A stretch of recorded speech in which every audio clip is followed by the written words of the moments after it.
Hello आदाब, good afternoon. मैं हूं आपके साथ सना वाइस। आप देख रहे हैं हमारा खास प्रोग्राम चलती रहेगी जिंदगी में, जैसा कि हम रोजाना आपसे रूबरू होते हैं और आपके सवालात को लेते हैं, क्योंकि हमारे दरमियान डॉक्टर साहबान भी मौजूद होते हैं, उनका पैनल मौजूद होता है कोरोना के दरमियान। साथ ही साथ कोरोना के दरमियान जिस तरीके से अहकामात अब बदल रहे हैं, गवर्नमेंट की तरफ से गाइडलाइन जारी की गई कि स्कूल खोले जाएँ। स्कूल खोलने को लेकर शक शुबहात में जो वालिदैन हैं वो मुब्तला हैं कि बच्चों को स्कूल भेजा जाए या नहीं। तो ऐसे कई वालिदैन हैं जो हमारे दरमियान जुड़े और उन्होंने अपने खदशात का इजहार किया। साथ ही इस वक्त हम देख रहे हैं कि कोरोना जो केसेस हैं, पॉजिटिविटी रेट जो है रिकवरी रेट से बढ़ती दिखाई दे रही है। तो क्या ये लम्हे फिक्रिया माना जाए या नहीं माना जाए, इस हवाले से हम अपने डॉक्टर साहब से बातचीत करते हैं, इसीलिए हम रोजाना उन्हें मदऊ करते हैं। साथ ही अगर बात वैक्सीनेशन की करें तो वैक्सीन के हवाले से हम इस वक्त कहाँ पर मौजूद हैं ये भी जानना बहुत जरूरी हो जाता है, क्योंकि कुछ गुज़िश्ता दिनों हमने देखा था कि पीएम मोदी ने कहा कि 125 करोड़ जो वैक्सीन डोजेज दी गई हैं वो हिंदुस्तान के लिए बहुत अहम है। इसी तरह से डॉक्टरों की तरफ से कहा जाता है कि वैक्सीन की जो डोजेज हैं उस को देने में थोड़ी सी तेजी लानी चाहिए, क्योंकि दिसंबर तक का जो टारगेट सरकार ने मुतय्यन किया है, क्या वो टारगेट पूरा कर पाएगी या नहीं, जैसा कि वैक्सीनेशन इस वक्त चल रहा है। लेकिन कोरोना के खौफ में अभी भी लोग मुब्तला हैं, लेकिन तसाहुली बरत रहे हैं। वो भीड़ भाड़ वाले इलाके में जाते हैं और SOPs का खास ख्याल उनकी तरफ से नहीं रखा जाता है। तो हमारी ये अपील होती है कि आप अगर भीड़ भाड़ वाले इलाके में जाते हैं, पॉश एरियाज में जाते हैं, तो प्लीज़ और प्लीज़ मास्क ज़रूर लगा कर रखें, क्योंकि मास्क ही ऐसा हथियार है जो आप कोरोना से वैक्सीन लगाने के बाद भी आपको इन तमाम चीज़ों का खास ख्याल रखना है। साथ ही हमने ये देखा कि कोरोना दौर में कई ऐसी शख्सियात हैं जिन्होंने बहुत अहम कारनामे किए, उन कारनामों को सामने लाने की ज़रूरत है। और बहुत सारे ऐसे लोग हैं जो यंग जीनियस कहलाते हैं, जो अपनी शुरुआती ज़िंदगी से लेकर अब तक की जो उनकी एज है ऐसे कारनामे कर रहे होते हैं वो, या कर चुके होते हैं, जिन्हें देखकर दुनिया आश्चर्य करती है। तो ऐसी एक शख्सियत को हमने मदऊ किया है। उनका नाम क्या है हम आपको बताएंगे, लेकिन पहले तस्वीरें टीवी स्क्रीन पर उनकी देख लीजिए, फिर उसके बाद आपको अंदाजा हो जाएगा कि मैं इस वक्त किसकी बात कर रही हूँ। जी हाँ, आज हम आपको मिलाएंगे यंग जीनियस नैना जायसवाल से। कारनामे ऐसे हैं कि लोग हैरान हैं। टेबल टेनिस में इन्होंने करिश्मा दिखाया, तालीम के मैदान में भी इनका जादू चला है, और एक्स्ट्रा ऑर्डिनरी नाज़रीन, जैसा कि बहुत सारे लोग अपने करियर को लेकर और जो तालीम हासिल कर रहे होते हैं या फिर उन्हें एक्स्ट्रा करिकुलम एक्टिविटीज में प्रॉब्लम पेश आती है, तो कैसे बैलेंस किया जाए, वो एक्स्ट्रा ऑर्डिनरी जीनियस जो हमारे दरमियान होंगी, जिनकी तस्वीर आप टीवी स्क्रीन पर इस वक्त देख रही हैं, उनसे बातचीत आप कर सकते हैं। जी, हम बात कर रहे हैं नैना जायसवाल की, जिन्हें आप टीवी स्क्रीन पर इस वक्त देख रहे हैं, और अब से कुछ ही देर बाद वो हमारे दरमियान में होंगी, इस शो का हिस्सा होंगी, आपके सवालों का जवाब देंगी, और कोरोना के दौरान उनकी जिंदगी कैसी रही और क्या कुछ उन्होंने किया ये भी जानना बहुत जरूरी हो जाता है। चलिए जल्दी से मैं तारुफ करा दूं, दोनों खास मेहमानों का हमारे दरमियान मौजूद हैं। नैना जायसवाल साहिबा जो कि इंटरनेशनल टेबल टेनिस प्लेयर हैं और यंगेस्ट पीजी इन एशिया, यानी ये इनके कारनामे सिर्फ इतने ही नहीं, बहुत ज़्यादा हैं। हम अपनी ज़बानी क्या कहें, उन्हीं की ज़बानी सुनेंगे। बहुत बहुत शुक्रिया नैना हमारे साथ जुड़ने के लिए और आपका खैर मकदम हमारे शो का हिस्सा बनने के लिए। डॉक्टर तमुरिश कोले साहब जो कि कई बार हमारे दरमियान होते हैं और अपने मशवरों से नवाजते हैं नाजरीन को, इमरजेंसी मेडिसिन एक्सपर्ट हैं आप। आपका भी सर बहुत बहुत खैर मकदम करते हैं अपने ख़ास शो में जुड़ने के लिए। सबसे पहले नैना, मैं आपके पास आऊँगी। जो ये करिश्मा है और जो कारनामा है ये आपने बहुत पहले शुरू कर दिया था, जब आप बहुत छोटी थी। हम ये जानना चाहते हैं आपकी ज़बानी की ये तमाम यंग जीनियस वाली चीज़ें कब से आपके जहन में आई और कब इस तरफ आप चल पड़ी?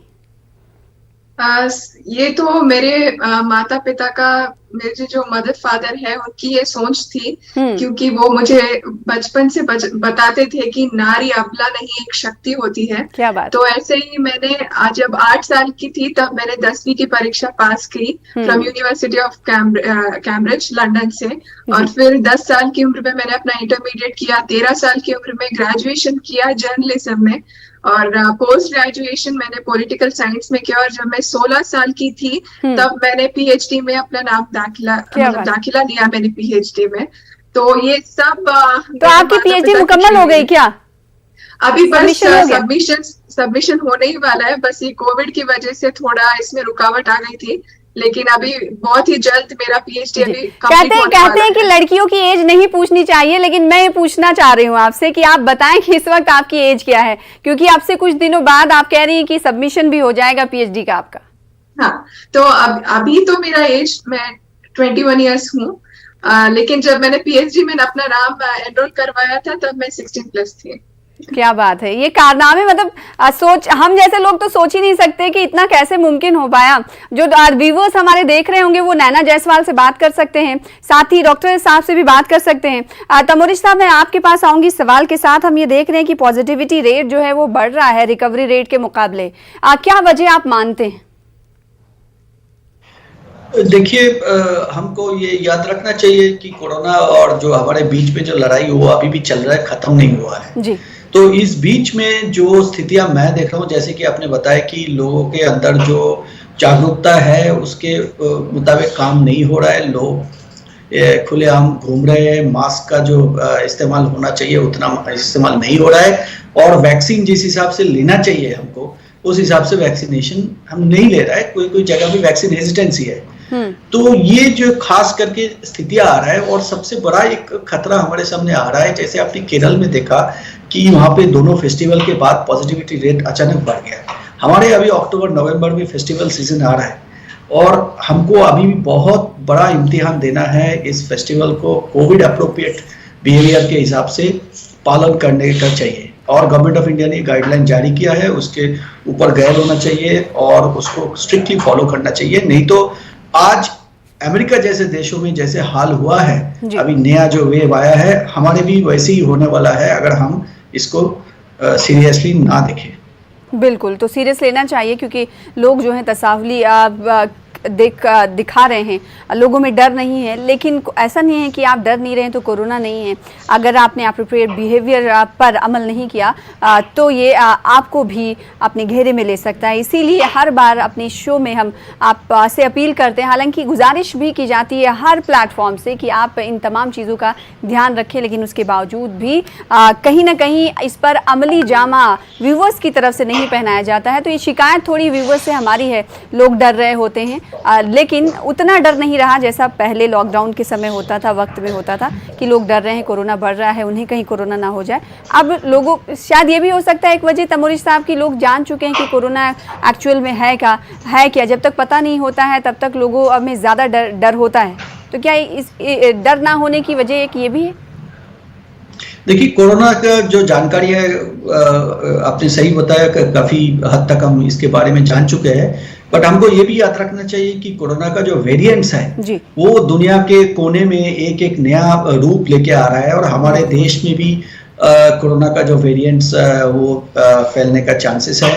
तो इसको हम सीरियसली लेना पड़ेगा।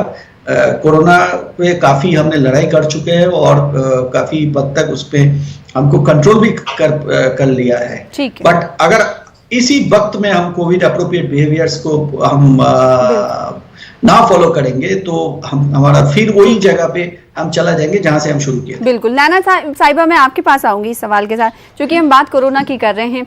आपकी जिंदगी, एक यंग जीनियस की जिंदगी कोरोना में कैसी रही, ये बताइएगा जरा।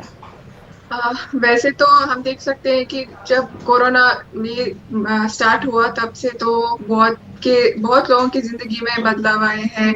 लेकिन मैं आज इस प्लेटफॉर्म के माध्यम से मैं बताना चाहती हूँ कि मैं मानती हूँ कि ये वबा के दिन है, मगर ये दिन भी खुदा के दिन है। क्या बात? दिलों से मायूसी निकालो, जरा से आगे शिफा के दिन है। ये पहला मौका नहीं जमीन पर अजीजों, ये तो दुआ के दिन है। गुजर गई उम्र गफलतों में, यही तो रब से वफा के दिन है। तो मायूस होने की जरूरत नहीं है, बस थोड़ा सा इंतजार करने की बात है और फिर से शिफा के दिन आ जाएंगे। तो इसी उम्मीद के साथ मैंने काम करना चालू किया। तो कोविड के टाइम पे तो मैं ट्रेनिंग, जैसे कि मेरी ट्रेनिंग हैवी ट्रेनिंग होती थी 6 to 8 years टेबल टेनिस की, 6 to 8 hours की, तो वो मैं घर पे ही कर रही थी। जैसे कि उतना नहीं हो रहा था, लेकिन जो फिजिकल ट्रेनिंग है जैसे कि योगा, मेडिटेशन, ये सब मैं घर पे कंटिन्यू कर रही थी और अपने पढ़ाई तो एज यूजुअल मेरा शेड्यूल चल रहा था। जी, ये कैसे बैलेंस करती हैं आप आम दिनों में भी? एक तो एक्स्ट्रा करिकुलम एक्टिविटीज हो गई और दूसरी तरफ पढ़ाई में भी आप जीनियस हैं, कैसे बैलेंस होता है? आपने कहा कि आपके वालिदैन ने आप सपोर्ट किया बचपन से ही, जाहिर सी बात है एक वालिदैन जो होते हैं फर्स्ट टीचर होते हैं बच्चों के, वो राह दिखाते हैं। जब उन्होंने राह दिखाई तो आपको अपनी तरफ से कितना एफर्ट डालना पड़ा? मेरी तरफ से से तो एफर्ट हमेशा रहता था, लेकिन जो एनकरेजमेंट मेरे माता पिता ने मुझे दिया वो बहुत ही, इसमें बहुत ज्यादा रोल था उनका, क्योंकि जैसे कि हम देख सकते हैं कि मैं ही नहीं, हर एक बच्चा भी ऐसा बन सकता है अगर उन्हें प्रॉपर ट्रेनिंग और गाइडेंस मिलती है तो। क्योंकि जब बहुत सारे लोग पूछते हैं कि मैं एजुकेशन स्पोर्ट्स को दोनों एक साथ कैसे बैलेंस करती हूँ, तो मेरे जब एग्जामिनेशंस होते हैं तब मैं 70% एजुकेशन को अपना टाइम देती हूँ और 30% स्पोर्ट्स को देती हूँ। और जब मेरे टूर्नामेंट्स होते हैं तब मैं 70% स्पोर्ट्स को देती हूँ और 30% एजुकेशन को देती हूँ। तो इस तरीके से मैं इस सब एक्टिविटीज को बैलेंस करती हूँ। जी, आपने कहा कि 70 और 30 का रेशियो आपका रहता है जैसा मौके के हिसाब से, लेकिन 70 और 30 का रेशियो रखने के बावजूद आप दोनों मैदानों में जीनियस रहती हैं, ये कैसे मुमकिन हो पाता है? मतलब हम जैसे लोग तो समझ नहीं पाते हैं कि होता ना कि आपने कम मेहनत की किसी सब्जेक्ट में तो आपको कम मार्क्स मिलेंगे, लेकिन आपके साथ ऐसा नहीं है। नहीं, ऐसा इसीलिए नहीं है क्योंकि बचपन से मेरा जो एजुकेशन सिस्टम है उसको एकदम बेसिक लेवल से मुझे इतना स्ट्रॉन्ग कर दिया गया था कि क्योंकि 5 साल की उम्र से, जैसे गांधी जी ने कहा mother is the first teacher, तो माँ ने मुझे घर पे ही ट्रेन किया। उसके बाद मेरे फादर जो कि एजुकेशनिस्ट है, उन्होंने 25 इयर्स टीचर की तरह काम किया, तो उनकी एक आइडियोलॉजी थी, तो उन्होंने मुझे एजुकेशन के जो बेसिक्स है उसमें सबसे ज्यादा बहुत परफेक्ट कर दिया था, जिससे कि मैं आंसर को रट्टा नहीं मारती हूँ, उसको समझ के अपनी ओन लैंग्वेज में लिखने की कला मैंने सीख ली है। तो इसलिए मुझे पढ़ाई में ज्यादा वक्त नहीं लगता और जो कुछ भी पढ़ती हूँ बहुत हंसते खेलते पढ़ लेती हूँ। क्या बात है। तो पढ़ाई को बोझ नहीं बनाना चाहिए। बहुत सारे अच्छे ऐसे बच्चे होते हैं जो कि पढ़ाई को बोझ बनाकर पढ़ते हैं। तमुरिश साहब, मेडिकल के स्टूडेंट्स में भी ये तमाम चीज़ें दिखती हैं कि वो बहुत प्रेशर में रहते हैं कि उनका इस बार क्वालिफाई होगा या नहीं होगा, क्योंकि फॉर्मूलाज ऐसे होते हैं वो भूल जाते हैं। तो ऐसे स्टूडेंट्स के लिए आपका क्या कहना है? और नैना साहिबा को तो आप सुन ही रहे थे। नहीं, सबसे पहले नैना जी तो एक जीनियस है और मैं चाहता हूं कि हर हमारे देश का जो युवा है इनसे प्रेरणा ले, क्योंकि आपने सही जैसे बोला है कि दोनों तरफ एक इम्पोर्टेंस खेल में भी और पढ़ाई में भी अगर हमने बैलेंस कर पाए तो हम वाकई इस जीवन में सक्सेसफुल रहेंगे। अक्सर ये चीज देखा जाता है, स्पेशली मैं डॉक्टर के हिसाब से बोलना चाहता हूँ कि हम लोगों का पढ़ाई में बहुत टाइम चला जाता है और खेल कूद में हमारा टाइम नहीं मिला जिंदगी में। मेरा ये अफसोस रहा। बट नैना जी जैसे शख्स से अगर कोई मिले और प्रेरणा ले तो शायद हमारे बाद वो जो डॉक्टर्स आएंगे वो खेल में भी इंटरेस्ट रखेंगे, ऐसे मेरा उम्मीद है। बिल्कुल। तमुरिश साहब, आप ये बताएं मुझे कि जैसा वैक्सीनेशन चल रहा है इस वक्त, उस रफ्तार पर आपका कोई रिएक्शन है कि ऐसी ही रफ्तार से, क्योंकि पिछले दिनों हमने देखा कि 1.25 करोड़ लोगों को डोजेस दी गई हैं। देखिए, वैक्सीनेशन पे रफ्तारी पे हमने काफी सक्सेस लाया है। अभी नंबर पर डे जो वैक्सीनेशन है वो काफी ऊंचाई पे चल रहा है। हमारे देश का जो जनसंख्या है और हमारे वैक्सीन का जो सप्लाई है, हमारा वैक्सीन अवेलेबिलिटी, ये एक कॉम्प्लेक्स इशू है, इतना आसानी से इसको देखना नहीं चाहिए। वैक्सीनेशन में काफी सुधरा हुआ है। अभी भारत 14 नंबर पे है वैक्सीनेशन रेट पे, और मेरा उम्मीद है कि वैक्सीनेशन को अगर हम थोड़ा सा और बढ़ाए और वैक्सीन हेजिटेंसी को कम करें, हम दिसंबर तक इसको ले पाएंगे, कर पाएंगे। बिल्कुल। नैना साहिबा के पास एक बार फिर से चलते हैं। नैना जी, जैसा कि दो पहलू से लोग वाकिफ हुए, बहुत सारे ऐसे लोग हैं जो जानते हैं कि आप मोटिवेशनल स्पीकर भी हैं, बच्चों को मोटिवेट करती हैं, बच्चों ही नहीं बल्कि अपने उम्र से ज़्यादा लोगों को मोटिवेट करती हैं। तो ये तमाम जज्बा आपके अंदर आता कैसे है? सबसे पहले व्यूवर्स को ये बताइए। एक लड़की होने के नाते मैं चाहती हूँ कि दूसरे लड़के, जितने भी लड़कियां हैं, जितने भी औरतें हैं, वो मेरी तरह बने, क्योंकि मैं हर बार कहती हूँ कि औरतों से कीमती कोई जागीर नहीं होती, औरतों से खूबसूरत कोई तस्वीर नहीं होती। औरतें यूं ही एक कच्चा धागा है, पर इस धागे से मजबूत कोई जंजीर नहीं होती। तो बचपन जब से मैंने अपना पढ़ाई स्टार्ट किया है, तब से मेरा एक मोटिव रहा है कि मैं जितनी भी लड़कियां हैं उनको ज्यादा से ज्यादा मोटिवेट कर सकूं और उन्हें एक लाइफ में वो सही रास्ते पर चले, उन्हें वो दिशा में दिखा सकूं।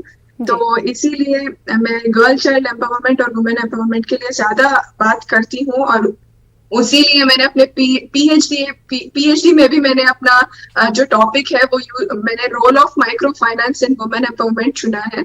क्या बात। तो इस चीज में मुझे बहुत दिलचस्पी है। जी, जब लोगों से आप बात कर रही होती हैं, खासकर लड़कियों से, फीमेल से, तो आपको कुछ सेम लगता है खुद में और उनमें? मैं आपको बताती हूँ कि मुझ में और जो दूसरी लड़कियां हैं उनमें कोई फर्क नहीं है। बस फर्क इतना होता है कि मैं बचपन से एजुकेशन, स्पोर्ट्स हो, म्यूजिक हो या टाइपिंग, दोनों हाथों से लिखना, ये सब मैं एक सिस्टमेटिक वे में करते हुए आ रही हूँ। दूसरी लड़कियों के साथ ये होता है कि वो कभी कभी भटक जाते हैं, एजुकेशन करते करते स्पोर्ट्स छोड़ देते हैं, या फिर जब वो स्पोर्ट्स में एक्सेल अच्छे से बिल्कुल, क्योंकि करते हैं, नैना, क्योंकि हम ये जानते हैं कि बहुत सारे लोग ऐसे होते हैं जो बहुत फेमस रहे हैं, स्पोर्ट्स के मैदान में उन्होंने बहुत नाम कमाया है। उनकी भी स्टोरी ऐसी ही है कि पढ़ाई उन्होंने कर नहीं पाई, या फिर बॉलीवुड में ही चले जाएं कि वो अदाकारी तो बहुत अच्छी करने लगे लेकिन पढ़ाई उनकी पूरी नहीं हो पाई क्योंकि ऑफर्स आने लगे। ऐसे खेल के मैदान में आप जाएंगे तो खेल के मैदान में भी कई ऐसे बड़े नाम आपको मिलेंगे कि उन्होंने पढ़ाई अपनी अधूरी छोड़ दी। हाँ, छोड़ दिए। तो इसी के लिए मैं एक उदाहरण बनना चाहती थी और इसी के लिए मैंने काम किया कि बहुत सारे लोग हम देख सकते हैं कि हमारे स्पोर्ट्स की फील्ड में भी ऐसे हैं जो स्पोर्ट्स में बहुत अच्छे होते हैं लेकिन वो स्पोर्ट्स में एक्सेल नहीं कर पाते एजुकेशन की वजह से, और वो बीच में अपना एजुकेशन छोड़ देते हैं। ऐसी चीजें बहुत सारी होती है। तो उनके लिए एक एग्जाम्पल बनने के लिए, क्योंकि अगर इस सोसाइटी में, अभी की सोसाइटी में एजुकेशन जितना इम्पोर्टेंट है, स्पोर्ट्स भी इम्पोर्टेंट है, मतलब दोनों को 50-50 देना चाहिए, ऐसा मैं मानती हूँ। जी, तो इजीली क्या हो पाता है ये तमाम चीज आपसे? ऑब्वियसली इजीली एफर्ट तो लगाना ही पड़ता होगा, लेकिन एफर्ट लगाते हुए कुछ बर्डन तो नहीं लगता? बिल्कुल भी नहीं लगता। मैं आपको बताती हूँ कि अगर कोई चीज हम बर्डन से करते हैं तो उस चीज में हम कभी सक्सेसफुल नहीं बन सकते। तो जो भी करना है हमें बहुत पैशन के साथ करने की बहुत जरूरत है। तो बर्डन के साथ करेंगे तो हम कुछ अचीव नहीं कर सकते। ये तो मैं आपने अचीवमेंट की बात कही, ये तमाम अचीवमेंट आपकी हैं, बाकी कुछ और कुछ होगा मोटो आपका, उसके बारे में कुछ बताएंगे? आगे आपको क्या क्या करना है, अभी किस बारे में आप सोच रही हैं? क्योंकि वो कहते हैं ना कि एक शेर भी है, तो शाही है परवाज है काम तेरा, तेरे सामने आसमां और भी है, तो ये शेर तो आप पर सादिक आता है। तो वैसे तो मेरा एम्बिशन है कि मैं टेबल टेनिस में कॉमनवेल्थ गेम्स या ओलंपिक गेम्स के लिए मैं अभी कॉन्सेंट्रेट कर रही हूँ, और उसके साथ साथ मुझे एक सिविल सर्विसेज की तरफ जाना है, एक IAS या IPS ऑफिसर बन के देश की सेवा करना है। क्या बात है। तो व्यूअर्स जो देख रहे होंगे नैना को, और कहीं ना कहीं ये यंग जनरेशन के लिए बहुत बड़ी मिसाल है, एग्जाम्पल है। आप इनसे इंस्पिरेशन ले सकते हैं, इनसे सीख सकते हैं।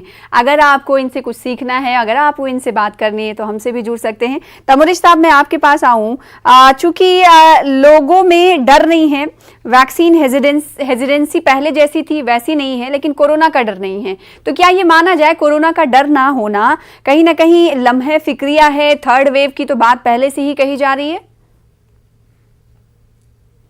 देखिए, कोरोना का ज्यादा डरने का भी जरूरत नहीं है और कोरोना से हारने का भी जरूरत नहीं है। हमको मिडिल पाथ लेने चलना पड़ेगा, क्योंकि अगर हम कोविड अप्रोप्रिएट बिहेवियर फॉलो करें और हमारा वैक्सीनेशन जो डोसेज है वो हम ले लें, और जहां पे जरूरत नहीं है वहां पे हम जाना अवॉइड करें, तो हम कोरोना से लड़ पाएंगे। और थर्ड वेव आने वाला है, ऐसे प्रेडिक्शन हमारे पास है, लेकिन उसको बंद करने का भी जो चाबी है वो भी हमारे पास है।